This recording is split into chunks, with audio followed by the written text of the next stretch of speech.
అమెరికాలో civil war జరగకపోతే పావ్ భాజీ అనే ఫుడ్ మనకి దొరికేదే కాదు. ఎందుకంటే 18th సెంచరీలో జరిగిన సివిల్ వార్ టైంలో కాటన్ ఇంపోర్ట్స్కి హై డిమాండ్ ఉండేది. అప్పట్లో కాటన్ మ్యానుఫ్యాక్చరింగ్ ఫ్యాక్టరీ బాంబేలో మాత్రమే ఉండింది. ఈ ఆర్డర్స్ కంప్లీట్ చేయడానికి వర్కర్స్ డే అండ్ నైట్ కష్టపడి పనిచేయాల్సి వచ్చింది.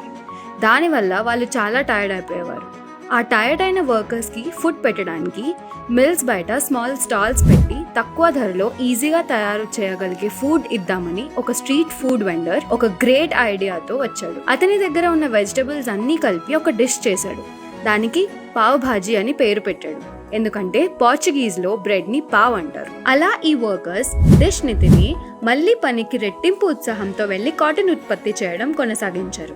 ఇలా బాంబేలో వర్కర్స్కి టేస్టీ మరియు అఫోర్డబుల్ ఫుడ్ దొరికింది. అలాగే అమెరికాకి ఆన్ టైమ్ కాటన్ సప్లై అందింది. స్టోరీ చాలా బాగుంది కదా.